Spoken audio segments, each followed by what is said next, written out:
Hey traders, this is Jeff from ZenTrader.ca with a market update. I've got a lot of stocks to cover.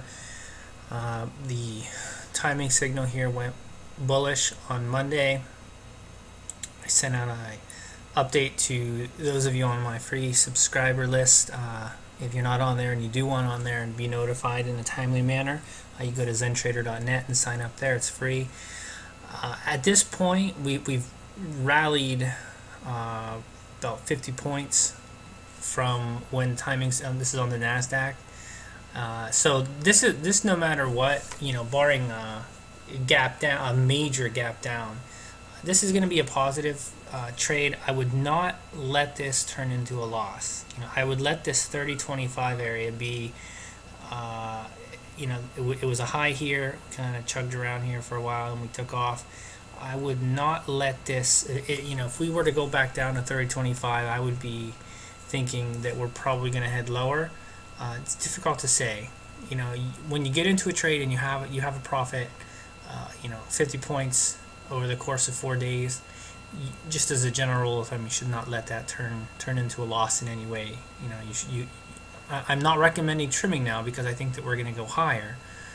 But just as a matter of trading in the mechanics and being systematic, you should just not let this trade signal turn into a loss in any way. We are getting overextended, but I've seen this go on. The 4-day EMA is pretty much even with the upper Keltner channel. The ADX is indicating a strong trend right now with the positive DI. Well above the ADX line, so there's really no reason to be bearish other than the fact that we're a little overbought. The TSX is looking pretty bullish. We've broken out of a 3 and a 3.5 month period of consolidation, and this looks like it's heading back to at least 12.3, another 200 points away. This looks very strong, and commodities are confirming this move. This was gold. I really just wanted to talk about how what we're channeling here, and I know a lot of people are bullish on gold, but until we get above 1630, and which has been resistance for the last 3 months, I would not be excited about gold in any manner. The tick. This is an indicator that I don't actually understand a whole lot.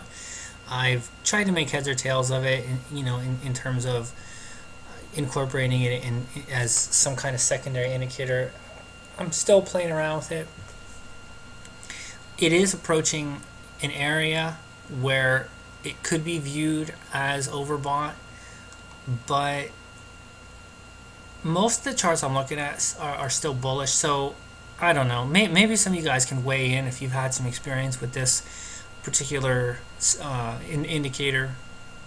I just thought this was pretty interesting, so I'm still playing around with it, to be honest with you. The Nasdaq high-low index is very bullish, although my biggest concern with this, and I think I wrote about this, or maybe I even mentioned in a previous video, is how these